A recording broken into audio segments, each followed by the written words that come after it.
Good evening, everyone. Thanks for coming. I'm here to talk about 19th-century eclipse expeditions and the forging of mathematical community. A total solar eclipse brings a certain transcendent awe, a special kind of wonder. This rare celestial event happens when seasons and orbits align for the moon to pass between the Earth and the sun, temporarily obscuring the full wattage, leaving visible only the spectacular solar corona.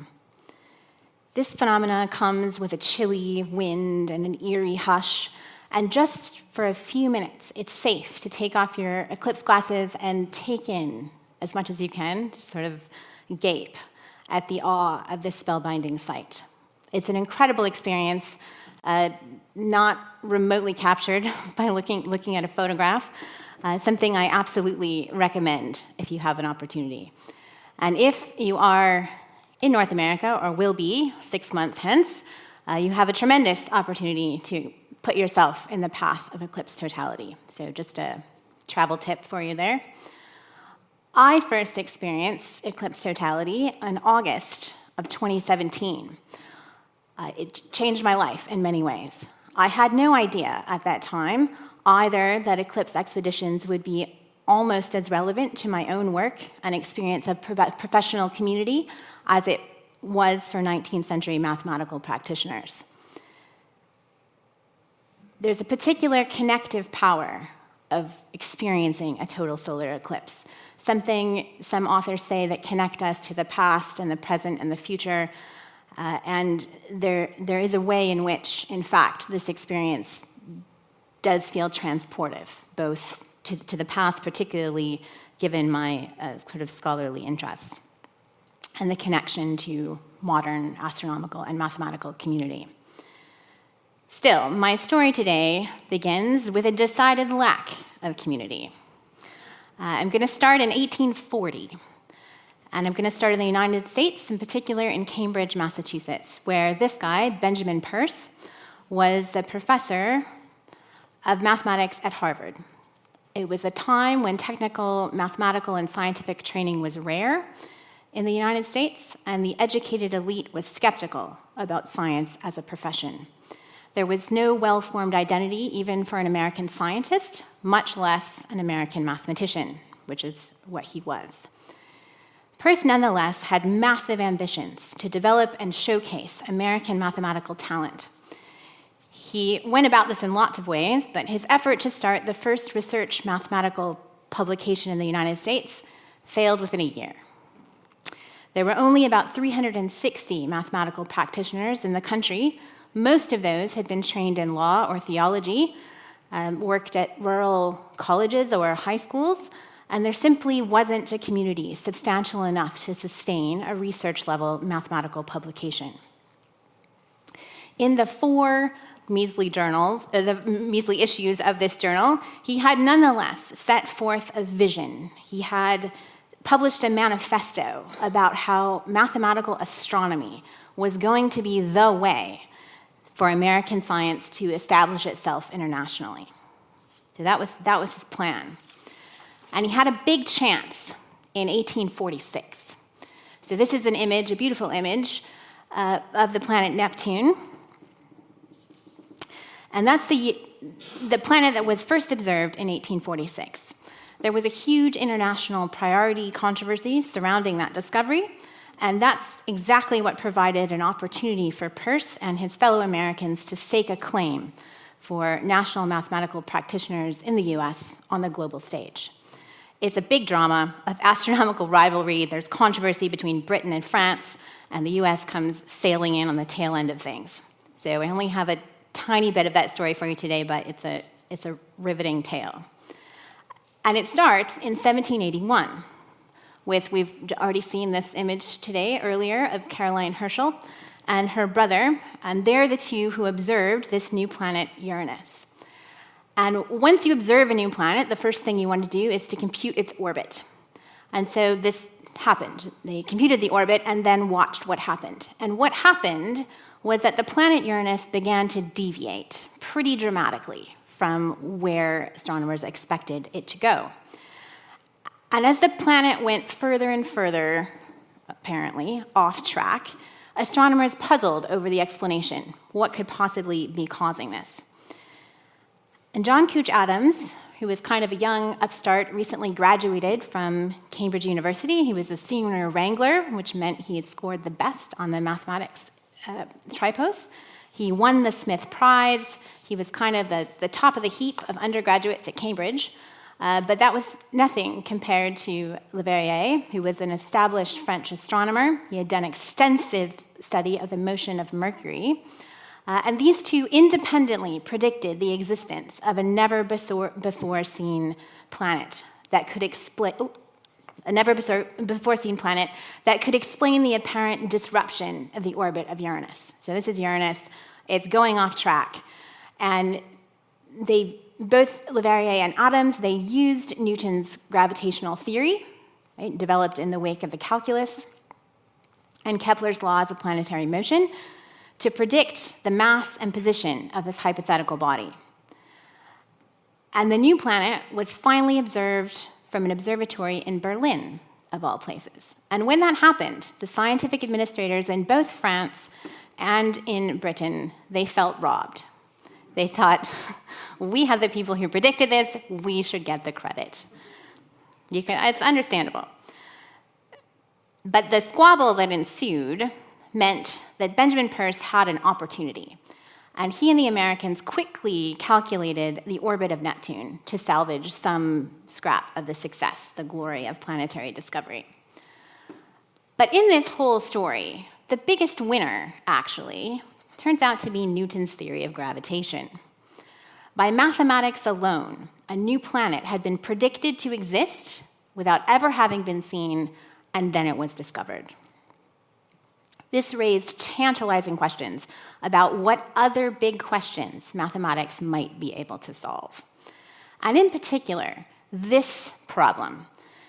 So there was an unexplained shift that had been observed in the orbit of Mercury, something that gets called the precession of the perihelion of Mercury, if you want to be fancy about it. But there's just a sort of a shift that's happening as Mercury gets close to the sun in its orbital path. Leverrier had thought a lot about this. He thought a lot about the motion of Mercury. And after this triumphant discovery of Neptune, this prediction of Neptune by mathematics, Leverrier thought maybe the same trick will work again. Is it possible that there's another new planet out there that's causing this disruption to the orbit of Mercury? Maybe this is possible. And so excitement ran high. This is a beautiful image of Mercury. It doesn't really look like that. This just seems exciting because it's an exciting question. But this is an overlay of data from a spectrometer along with the NASA Messenger spacecraft. So it doesn't actually look like that if you go up to space. It's just a picture I really like of Mercury. So the question is there another new planet out there that can solve this mystery? Is there something else that's disrupting the orbit of Mercury? So excitement ran high, you can imagine. We found one new planet, maybe there's another new planet. They gave it a name, it was called Vulcan, and people set out to look for it. But one challenge, if you're looking for something that's near the sun, is that much like being in front of the lights up here, the sun is bright, and it's difficult to see things very close to the sun. But astronomers knew it would be easiest to observe in the vicinity of the sun, during those precious few minutes of a total solar eclipse. And so this became one of the outstanding scientific questions pursued by eclipse expeditioners in the second half of the 19th century. Is there some unknown planet between Mercury and the sun?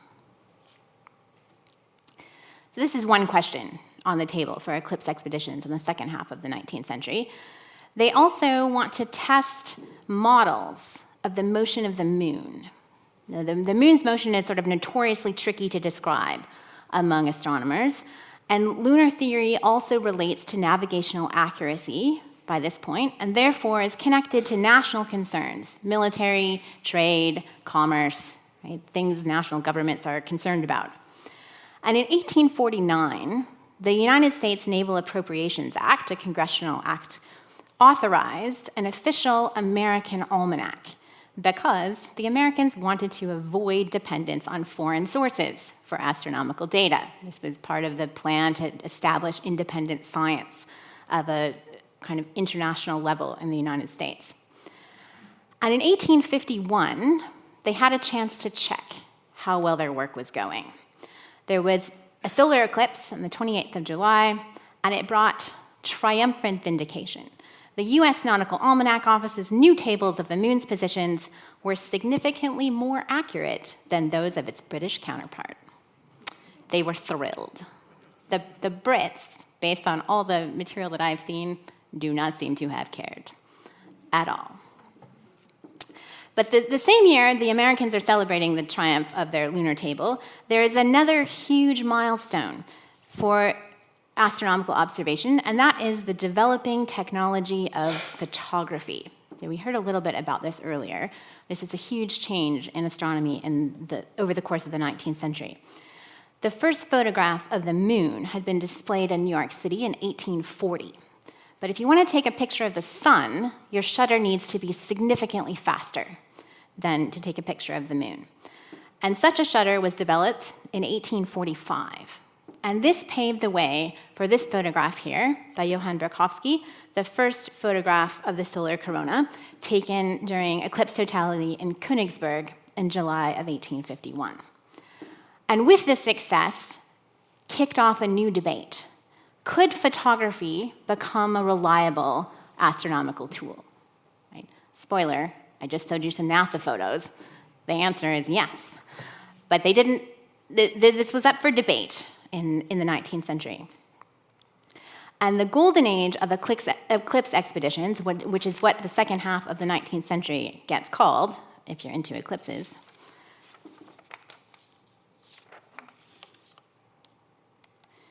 brought many opportunities to find out. So there was a new mathematical approach to calculating the path of eclipse totality. This was determined by Bessel in 1824. It's what still gets used to compute the path of totality today. And what it meant was that astronomers had plenty of time. They had a lot of advance notice to plan and organize eclipse expeditions and how they would get themselves and their prodigious amount of equipment to the zone of totality. They could now predict specific locations on the globe where you would need to be to experience totality well in advance of the event. And mid-century astronomers were especially keen to use their eclipse expeditions as practice to observe an even rarer predictable occurrence. So you can see this sort of cluster of eclipses over there, 68, 69, 70, and 71.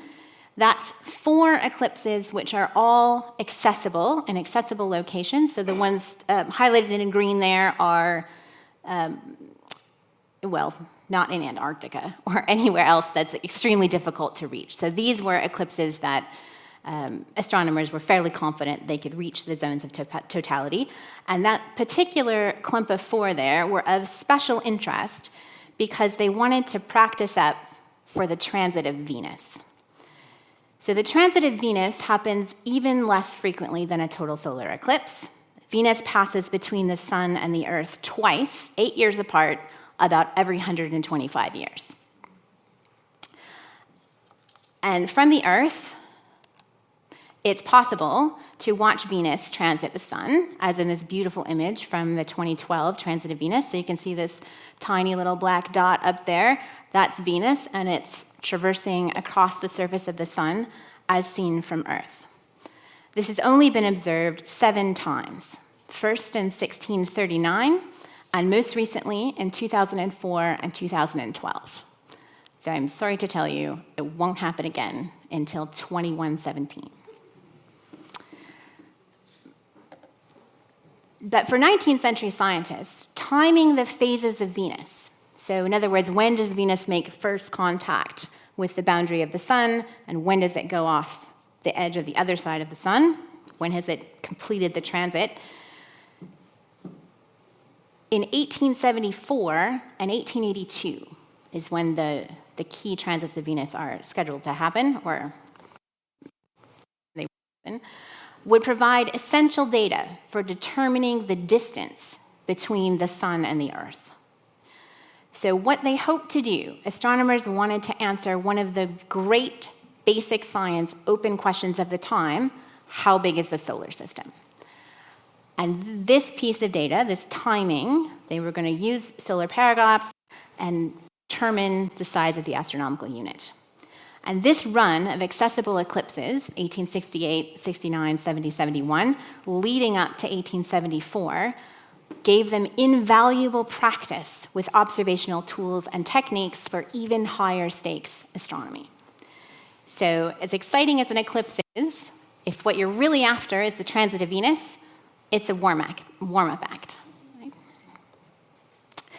And so I'm going to talk about a few of these eclipse expeditions, and I want to start with 1860.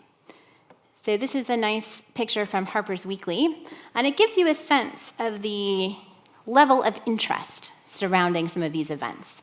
There was wide newspaper coverage around the world, in fact, and it's sort of a general interest in what might come of these eclipse expeditions.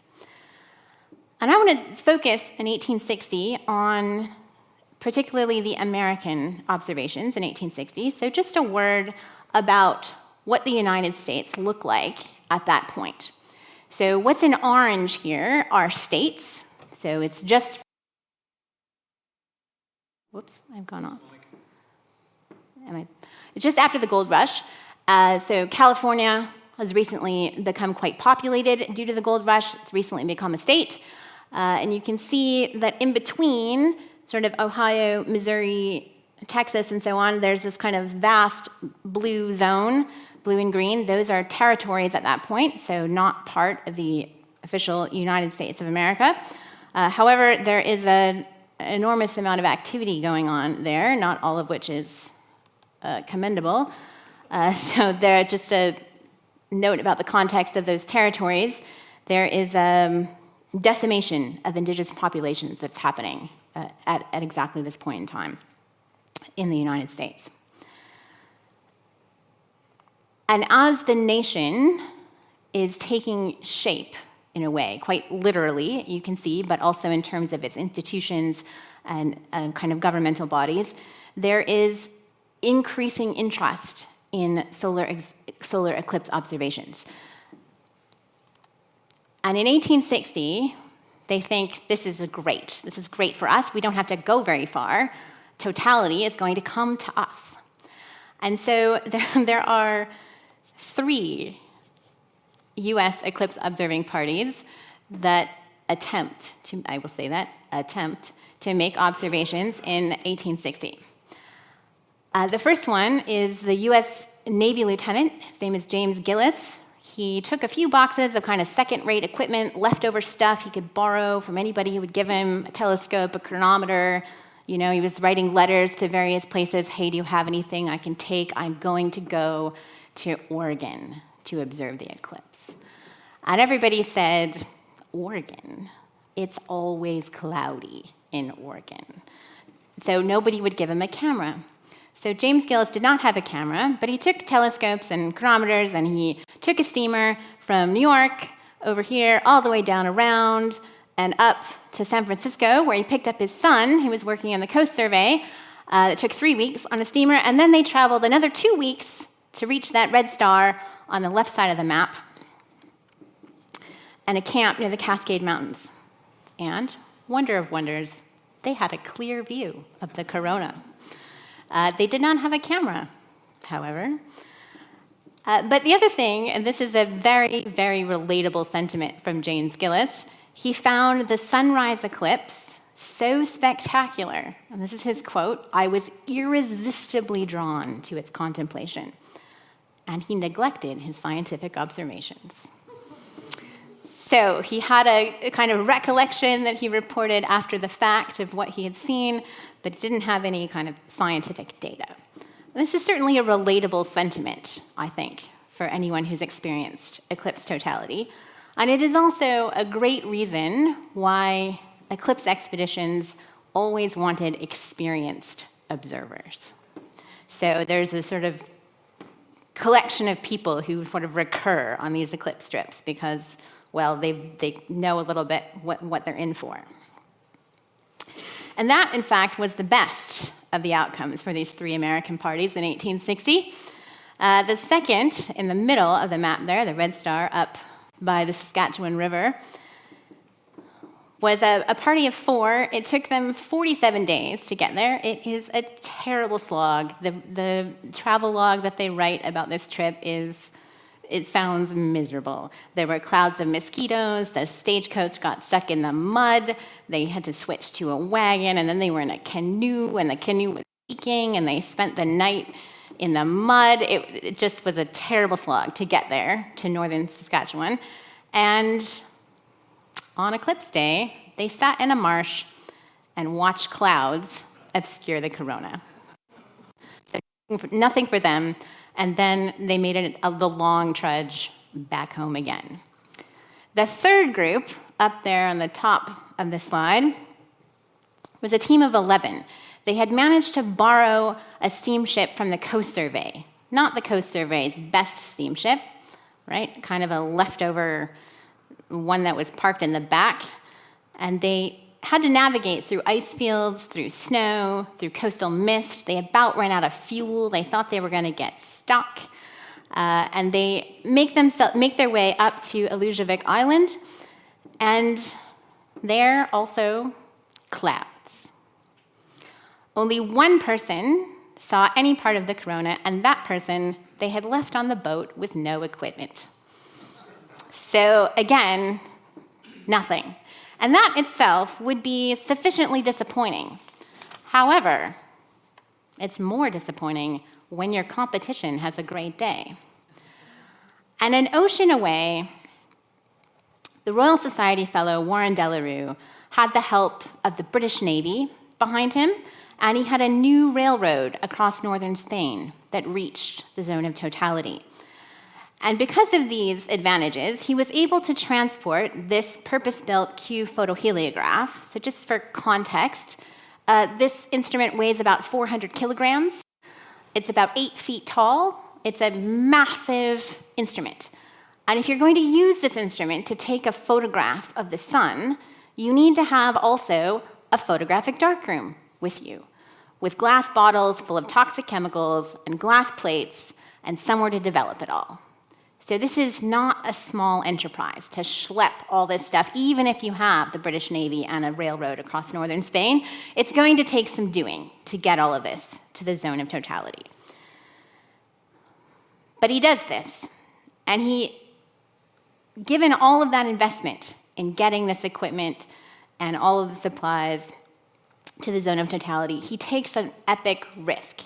He gambles on a new kind of photography, a wet collodion technique, which is a risky new technique, but it has the potential to capture much finer detail than the existing standard methods. And it worked. And Warren Delarue gets this photograph, this sensational photograph. It winds up reproduced in newspapers around the world, in particular in the New York Times, where it is described as a photograph with rosy flames. And this made headlines around the world. So you can see the detail here of the prominences coming off the solar corona. It's really a spectacular image. And this British success, of course, you can imagine, only compounded the sense of disappointment amongst American astronomers in 1860. It happened here, it happened in North America, we didn't get anything. So they resolved to take full advantage when eclipse totality again returns to North America in 1869. And planning started in 1867. And this coincides with two things. It coincides with Benjamin Peirce becoming the superintendent of the United States Coast Survey. So Benjamin Peirce, we previously encountered, of our ambitions of putting American mathematical sciences on the global stage. And also in 1867 is the transfer of Alaska, which means that the United States is going to immediately start mapping Alaska. sort of related to the recent acquisition, but also related to this eclipse opportunity. So in 1869, the situation in the US is somewhat different than in 1860. It's after the Civil War. Reconstruction is largely underway. Infrastructure has been rebuilt and expanded.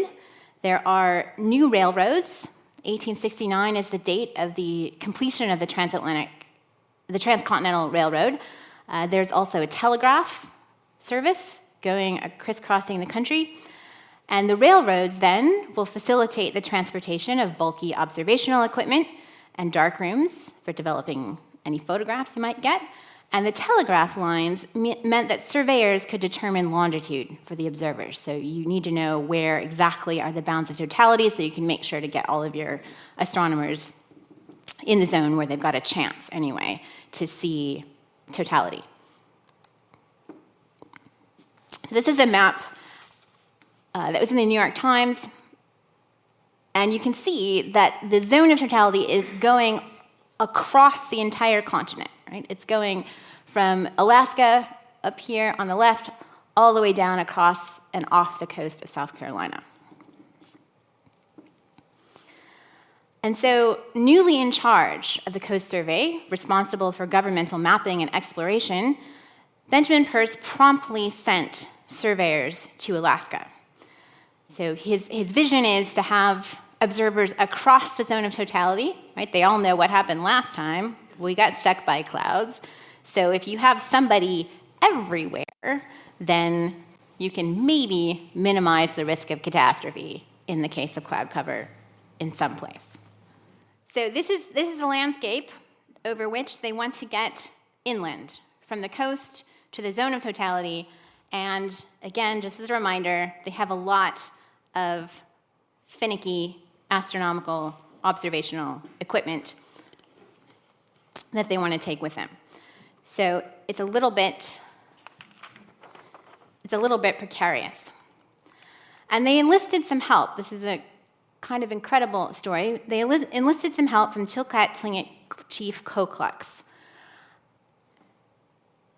And he and his wives drew this map of ancestral trade routes that turned out to be the key for the U.S. Coast Survey personnel to observing the eclipse in Alaska. It's the oldest known map of southwest Yukon. It's drawn in pencil, and it shows trade routes and landmarks.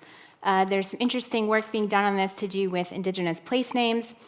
And it's stretching hundreds of kilometers inland from the village of Klukwan, traversing traditional territory of several of the First Nations. And there was big celebrations of this map in 2019 on the 150th anniversary of, these eclipse observations, but also the drawing of this map. It's quite a significant cultural object. So meanwhile, the Americans are making plans. They're trying to figure out how to access as much as possible of the zone of totality.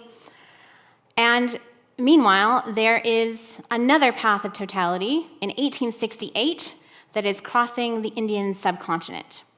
There aren't any Americans who plan to go. There was one who was invited, but it didn't work out.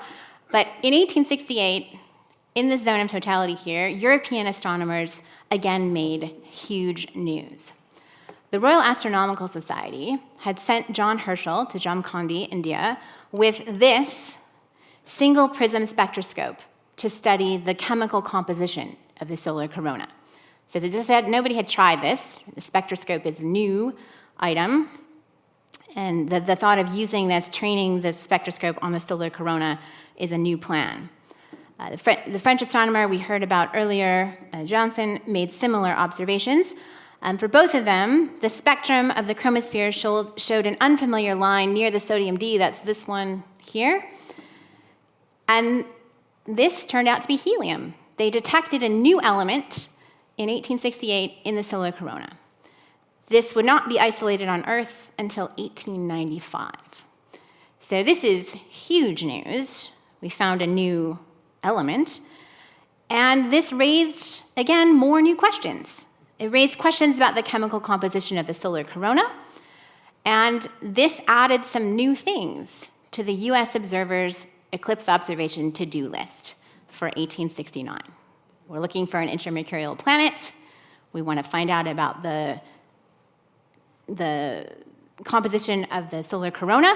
We want to be able to time the eclipse phases so that we can gear up for the transit of Venus. So, we want to take a lot of photographs. They're really interested in photographs. And Charles Augustus Young, who had recently become a professor of natural philosophy and astronomy at Dartmouth following his Civil War service, he immediately took up spectroscopy. And this became a research trajectory that would make him, by the end of the century, one of America's most significant astronomers. And he developed a new style of spectroscope in hopes of more effectively identifying elements in the corona. So there's a real sense of opportunity for exploration and discovery. Right? No one's quite sure how these spectral analyses of the corona, how they're working, how you could improve them. So astronomers in various places are experimenting with all kinds of different approaches. Peirce is overseeing the US preparations for eclipse observations in 1869, and they're taking this seriously. The stars on the map are where there are observers who reported into the US Coast Survey reports. So they really don't want to miss it. And in Peirce's words, he said, "It's nothing less than a duty owing to civilization that everything in our power and within our means should be done to make the observations as complete as possible." So again, visually displayed here in this map. Now, the available means, it's kind of interesting to think about. They got $5,000 out of Congress in a kind of unconventional move. So that's a current economy cost of just over $17 million out of Congress. And they also had the rail companies who donated the excess of $2,000 of free travel for astronomers who were going from the East Coast into the band of totality. There's a great story about an amateur photographic society in Philadelphia who had a custom outfitted train car to transport all of their photographic equipment and their jars of chemicals and their darkroom, and the railroad company wanted to support the cause of science, so they made a special train car for them. There's all kinds of amazing stories of this nature, of what people did to practice their photographic techniques. You don't have a lot of time, right? You're not using your iPhone. You have to expose things. It takes time. You need a plan. You have to practice your plan if you want to get a good photograph. And you only have about 2 minutes of totality to make that happen. So there are lots of amateurs. There are astronomers from various universities in the US, various colleges, and there are also vast numbers of Coast Survey employees. So Benjamin Peirce, again, in charge of the Coast Survey. The Coast Survey has a total budget of about $500,000 for the year, and that covers equipment and survey personnel in the zone of totality. Just by way of perspective, about 35% of the Coast Survey report for that year is about the eclipse. So they've got a lot of other things they're supposed to be doing, right? They're mapping the entire country, but 35% of that year, they're focused on the eclipse. So just to give you an idea of sort of the conditions, so this is a temporary observatory that was built in Burlington, Iowa. This is an easy train journey, then and now, from Chicago, Illinois, and it was the destination for thousands of eclipse watchers. This photo shows a very posed scientific party. The group includes, you can see down here with the parasol in the black dress, it's Mariah Mitchell. She was astronomy faculty at Vassar College, which is a women's college, and some of her female students are there as well. And their scientific visit created quite a sensation in the local newspapers. Charles Young was also in Burlington. He's in this photograph as well over there with this spectroscope. So you can see this looks very different from the one that John Herschel took to India. He's trying to innovate here. He designed and built this himself, and he successfully captured the green coronal line, K1474. It's the one there on the far right. And this was first thought to be another new element. So there was kind of immediate sense of triumph. We found another new element. They named it coronium after being in the solar corona. It was a subject of debate for a number of years, but early in the 20th century was determined to be highly ionized iron, so not a new element, but nonetheless exciting to have found something. So nearby in Des Moines, Iowa, so a couple hundred or so miles further inland, the furthest west in the band of totality that was accessible by the railroad. So that's a kind of key piece of information. There was Simon Newcomb. So he was one of the 4 that was stranded in a soggy canoe in 1860, stuck up in the Saskatchewan River. And he, I'm sorry to say, was also disappointed in 1869 because what he wanted to do in 1869 was to find the intramercurial planet. So he observed eclipse totality. This is his diary entry from Eclipse Day. And he writes how he was disappointed, as he would be, understandably, not to find the intramercurial planet. But overall, the eclipse observations in 1869 were viewed as a tremendous success. The effort of the American astronomers produced photographs, hundreds of photographs, and observational data, pages and pages and pages and pages of so much data about the weather, about the birds, about the observations, lots of data. And also, it excited tremendous popular interest. Newspapers from San Francisco to New Hampshire described the sort of flaming corona and the eeriness of impending totality in parts of the country that would not have had any part of the path of totality. Thousands of people witnessed at least a partial eclipse as far east as Boston and as far west as California. This level of interest led to an increase in governmental funding, particularly earmarked to supply astronomers for future scientific expeditions. So, kind of a win for the astronomers there. One other, perhaps more surprising, outcome of the Eclipse expedition is the beginning of this, the Annals of Mathematics. If we have any mathematicians in the room, you'll recognize this as one of the most prominent, highest-ranked journals in mathematics currently.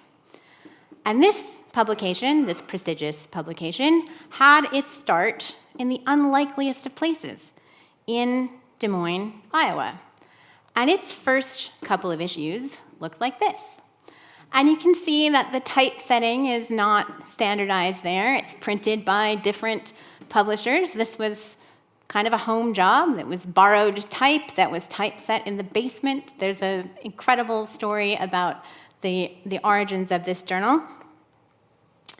And perhaps even more unlikely is that this guy, Joel Hendricks, is the editor of this journal. He was self-taught in mathematics and astronomy. He had made money as a railroad surveyor, and he was essentially retired from his railroad surveying days and living with his family in Des Moines, which was at the time viewed as the border of civilization. So it's the red star over here on the left. And so where is most scientific activity happening? It's happening on the East Coast, in the population centers, which you can see. Oops. Am I back on? Which you can see in the kind of orange circles here. So that is about 1,000 miles. That's a long way. And somehow, this guy doesn't have any training, didn't go to any of the institutions where astronomers and mathematicians would be assumed to have been trained and made their professional contacts. He's not a member of any professional societies. There is no good reason this guy should be the editor of a mathematical journal in the United States that is the most successful mathematical journal in the 19th century. Deeply mysterious, right? We saw in 1840, Benjamin Peirce tried to start a research journal. He's at Harvard, right? Lasts for not even a year. This guy keeps his journal going for 10 years. And then it gets sent to the University of Virginia and then it gets sent to Harvard, and then it gets sent to Princeton, and then it gets edited jointly by the Institute for Advanced Study, and is now the Annals of Mathematics. How in the world did this happen? This is an incredible question. And this is actually how I got into thinking about Eclipse Expeditions at all. I was working on mathematical journals, and this was a question that came up. It's a perplexing question. And the answer of it turned out to be the 1869 eclipse. Because Hendricks was living in Des Moines, Iowa, which was in the zone of totality in 1869. As Hendricks was a man about town, he was friends with the mayor. And the mayor threw a party for the visiting scientist who had come to Des Moines to observe the eclipse. And at that party, Hendricks met Simon Newcomb and his various compadres from the U.S. Naval Observatory, the U.S. Naval Corps of Mathematics professors, and various other visiting astronomers from other parts of the country. And he likely never, ever would have met any of these people otherwise. So a few years later, when his idea of a mathematical journal is realized, he draws on an incredibly wide network of correspondence in Boston, in Washington, D.C., in New York, in Italy, in the United Kingdom, and around the world. And this is the correspondence that's interleaved in his own bound copy of the issues of the Analyst, the journal that he began, and it successfully runs for 10 years. Right? And this sort of flourishing of mathematical community is partially due, of course, to the development of infrastructures, educational infrastructures happening in the US at this time, but it's also pretty significantly pinpointed as a result of an eclipse expedition. That he starts this journal, and a range of contributors participate in this journal, and mathematics is circulated in the United States in a way that it would not have been expected to do ordinarily. So this is perhaps an unexpected outcome for an eclipse expedition, and it exemplifies the incredible potential of scientific meetings to foster surprising collaborations and new ideas. A bit less surprising, perhaps, is the fact that the enthusiasm from the 1869 eclipse generates huge interest in the eclipse in 1870. So there's enormous momentum for planning expeditions to observe eclipse totality in Spain in 1870. Peirce himself planned to go. It would be his only international trip. He never left the country otherwise. And he said the constitution of the sun, so what we can find out through spectral analysis of the solar corona, is the chief scientific problem of our time. And he thought the 1870 eclipse was going to remove the last obscurity from the subject. Well, that didn't happen. But the 1870 eclipse did generate widespread excitement. And this map of the U.S. observation party camp gives a sense of the size of their expedition party. So there's a transit observatory, a photography tent, a spectroscopic tent, telescopes outside as well. So there's a sort of a sizable number of people who've gone. And one observer that I want to just highlight here is Zena Faye Peirce. So she's an American feminist and a founder of what becomes known as the cooperative housekeeping movement. So this is sort of primarily what she's known for. But she had married Charles Sanders Peirce, who was an employee of the Coast Survey, and as it happened, the son of the superintendent of the Coast Survey. And so they were going on this expedition, and so that's how she found herself on a ship crossing the Atlantic to observe an eclipse in 1870. And during the weeks at sea, she pinned photos of the moon to the canopy of her bed, and she practiced sketching. Could she capture a likeness of the moon in 2 minutes? She would time herself, and she would draw, because it was kind of all hands on deck. If we're taking you to this eclipse, you're going to produce some observations. And she also tried to sketch the clouds of smoke on the steamer, just to get practice sketching things moving in the sky. And about her eclipse experience, she said, this is a quote, "The time is too brief, the novelty too complete, and the agitation too great, I am convinced, for a person observing an eclipse for the first time to see truly more than one thing in it." Still, her preparation paid off. She produced this sketch here that captures these 3 dark lines. And these, along with a photograph taken by a wealthy amateur, are taken as evidence that the corona was in fact a solar feature. So there was some debate about whether the corona was part of the moon or part of the sun, and her sketch here was taken as evidence that it was in fact a solar feature. Her father-in-law declared the 1870 observations to be the triumphant vindication of American observations from the year before, the novelty of which had made them somewhat suspect in Europe. And he thought that it established the superior accuracy of the American predictions.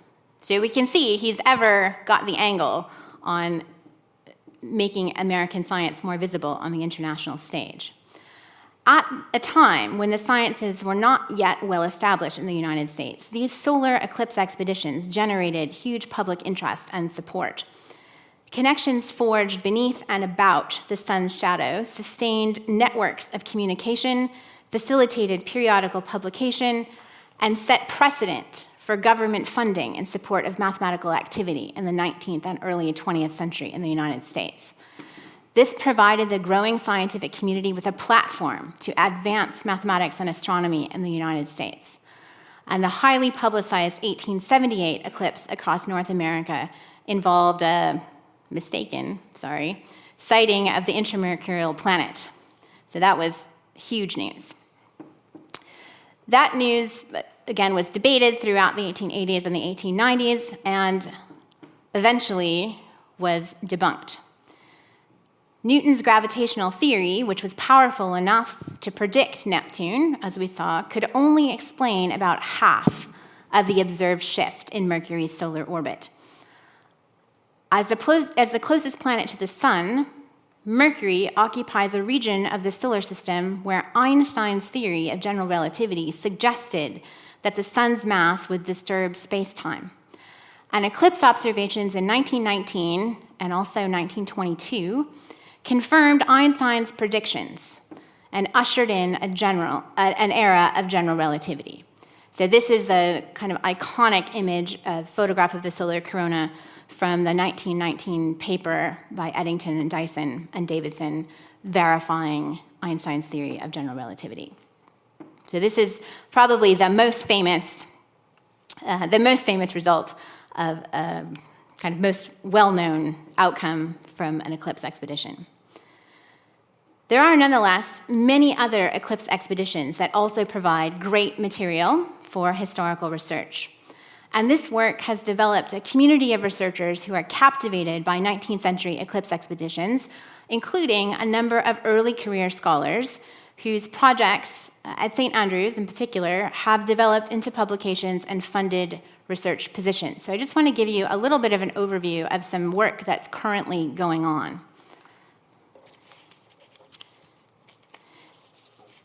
So this map here is a map of totality in 1871. So this is just following the eclipse at which Zena made her sketch. So this is an eclipse across the Indian subcontinent, and a couple of students did some research on this about Ranganatharachari, who's pictured in the middle there. He's the first Indian fellow of the Royal Astronomical Society based on some observations that he made. And he also wrote this beautiful pamphlet, which is about the transit of Venus. And it's translated into 6 Indian languages, and it was a blend of Indian traditional astronomy with methods imported from Europe. So it's a really sort of incredible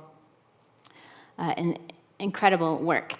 And this research was done by these two. So Mixie Belina there in the middle is now doing some graduate work. She's a chemist working in spectroscopy. And Meg Briers there on the right has just started a PhD program, a PhD project directly related to this on women in 19th century British and astronomical fieldwork. So she's at Max Planck in Berlin. So another eclipse that has some sort of interesting historical features is this one, right? You can see it goes across Africa there and the very top of South America. And this particular eclipse features in some work that was done by Joel Hendricks. So he is from Trinidad, and I said Hendricks, Joel Beckles. He's from Trinidad and was interested in doing some work on the eclipse observations in Trinidad in 1889. And this resulted in a paper in the Notes and Records of the Royal Society featuring some individuals whose contributions to eclipse expeditions in Trinidad were unrecognized. I don't have any pictures of those individuals, but I do have a picture of Elizabeth Brown, who went on that expedition. She funded her own way. She took along her cousin. It's an incredible story of adventures on the high seas. And they made some observations at the eclipse in 1889. In 1941, there's a path of eclipse totality that goes across China, which at this point is experiencing extreme wartime conditions. And a student, Yansong Li, who should be pictured there, he's not pictured, anyway, is working on this and has tracked down some of the official Chinese governmental reports about the observations that were taken in Lintao. They had photographs, but they were also filming the eclipse for the first time. They had airplanes, or an airplane enlisted in service, which is an extraordinary governmental commitment during a time of war. And this was a very similar case to the kind of US interest in getting on the map. The sort of results of this solar eclipse in 1941 were the subject of the first radio broadcast. They talked about the observations from the eclipse. So this is some work in progress that's turned out to be quite exciting. There's also a team of students who've developed a website for public use. So the links to this are at the Gresham website, the history and science of total solar eclipses. So some of the things I've talked about today, but also quite a lot of other interesting stories and other geographical locations and cultural perspectives on eclipse observation. So that's a kind of exciting thing to look at. And these students who are doing these work and are joining a global community of scholars from the South Pacific, from the Indian subcontinent, from China, South Asia, Europe, African regions, who will all gather at an ICMS-funded workshop that's upcoming. So this is happening. Oh, it's not there. It's happening a year from now. And it's an ambitious meeting that will bring together a cross-cultural, interdisciplinary cohort of scholars with a vision of generating a coherent sense of shared ownership of the mathematical tradition of eclipse reckoning. So we heard earlier about some 11th century approaches to eclipse reckoning, and this is a subject of fascination over time and across geography. And we're hoping to pull together a wide number of scholars to think about this. In conjunction, of course, with mathematicians, physicists, and astronomers who are doing current work like this to understand and model the solar corona. As in the 19th century, present-day astronomers also see solar darkness as a valuable, time-limited opportunity for observation and testing current theories. Now, as then, high-stakes astronomical expeditions depend not only on well-posed scientific questions and adequate funding, but also, as ever, on the vagaries of changeable weather and delicate instruments. These are ongoing concerns in eclipse observation. They also involve networks of scientists working alongside students, civilian observers, journalists, broadcasters, and you too can share the collective experience of eclipse observations. There's several accessible paths of totality coming up.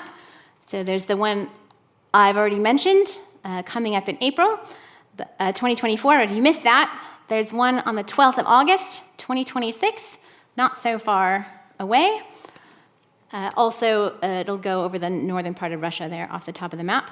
In 2027, over northern Africa, and 2028, one I'm really looking forward to. This is 5.5 minutes of totality, so fingers crossed it works out to be there for that.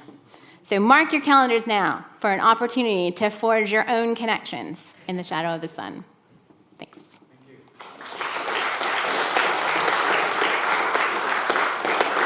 I don't know very much about solar eclipses, but in the map that you showed of the line of totality in 1869, a lot of the observation points appeared to be very close to the edge, and I wondered whether there was a reason for it. Yes, so they want to know if they're right in where the edge is.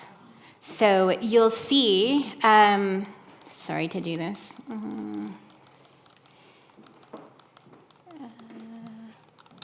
There we go. All right, so you'll see, I feel so sad always for these people who are just outside. They didn't see anything. So yes, that's exactly right. So they're trying to figure out how accurately they've calculated the band of totality. So they put people exactly where they think it is. The people in the middle, they don't quite make it to the middle, but the people sort of closer to the middle are tasked mostly with sort of more serious the scientific questions, the cameras, the spectroscopes, and so on. Did our old friends, the Greeks, have much to say about solar eclipses? Did they have much to say about them? They were aware of them. I guess there's sort of reports of observing them. Thought about them, mustn't they? I mean, they were mathematicians. Do they read records of what they thought? There are some records. One thing that's challenging with sort of ancient eclipse observations, as I understand them, so I'm not a classicist or a scholar of that period, is that if you're computing when a solar eclipse is going to happen, that's kind of one thing. But if you're computing where you have to be to see it happening, that's something else altogether. And so there are certainly ancient accounts of having experienced eclipse totality and assorted kind of legends that arise from that and so on. But as far as a sort of a plan or mounting a research trajectory, as it were, for observing all of them, that's a very 19th century They phenomenon. had no theory about the thing, then? No theories about it? Not as far as I know. But there are other people here who know more about that than I do. Thank you. Thank you. So there's, yes, you go this one because you're nearest, and then there's one in the back row. Just the last thing you mentioned about the 2028 Yes. eclipse. You said 5 minutes. What's making it last longer? Is it known why? Oh, yes, people know this. I don't think I'm one of them. It just has to do with the sort of alignments of the orbits and so on. Sorry. I'm struck by the fact that the eclipses in the period that you were talking about particularly, but I guess in general also, happen with a particular frequency, not precisely regular, of course, but with a particular frequency that allowed us to predict and then plan and then observe and then make capital out of the result. In other words, it seems to have been very fortunate, not only for American science actually, but all over the world, that these events that are completely out of our control, but they happen at exactly the right frequency that the scientific community in general was able to make not only scientific use of them, but also embed itself and get significantly greater funding as a result. I'm just puzzled to know whether anybody can think of any other natural phenomenon that has that particular feature. This seems to me to be an unusual feature of eclipses. Well, there certainly are other kind of periodic astronomical events, right? The transit of Venus, the changing of the seasons, right? There's all kinds of astronomical events that happen periodically. Things like the tides happen also on a sort of regular basis that Halley's they can Comet. be observed. The Halley's Comet, right? Things like, if you want to think about other sort of natural... I guess the comet would be the other one is a good candidate. A tie's happen every day. These are the things that you can build up to if you're mounting a scientific expedition. And you can convince a government that it's got time to put funding aside. You see what I mean? Yeah, the transit of Venus in 1874 was epic.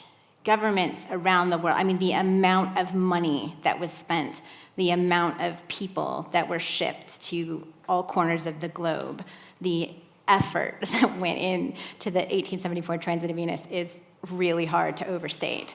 And it, unfortunately, was hugely disappointing. And many people then many entities did not have other expeditions go in 1882 because it was so expensive and it was so disappointing. It wasn't until 2012 that was figured out that the black drop problem is why it was so disappointing, and it was impossible, the task they had set for themselves to time the transit of Venus. So that's a kind of, I would say, a pretty singular case, the epic nature of the expeditions for the transit of Venus. Thank you. If I'll take prerogative and ask the final question. Just because of the transit of Venus, you talked about the reason why that's going to help you determine the distance to the sun is because you're using parallax. Does that mean you need to be able to observe it not just in one place, but Yes. in two quite far away places? Yes, exactly. And so that's the reason for the massive coordinated efforts to send people to opposite sides of the globe to observe, and then to not just have them in two places on opposite sides of the globe, but more places in case of bad weather. Right? You want to try to cover your bases. Yeah. So it was a really extraordinary amount of time and effort and planning and expenditure of resources, and there are many incredible tales of people who tried and failed and etc. with observing the transit of Venus. Yes, so it goes with astronomy, I guess. So it always goes, yes. So, listen, we need to wrap up now, but I want to say a few thank yous. So thank you, of course, to our wonderful speakers this afternoon, who've just a fantastic array of talks in just covering such a huge variety of topics. Thank you to everyone at the BSHM and at Gresham College for all that they've done in helping to organise such a smoothly run event, which has been a delight to have the easy job of just standing here and saying a few words, that I had the easiest possible job of all of it. So I'm grateful for all the support that everyone's provided. And thank you, everybody, for coming, attending, and asking such fantastic questions. We hope to see you again at the SHM events and at Gresham events in the future. So do look at the websites of both our organisations and see what is coming up, and we hope to see you at those. But that's all from me today. So let's give everyone a big round of applause. Thank you very much to all our speakers.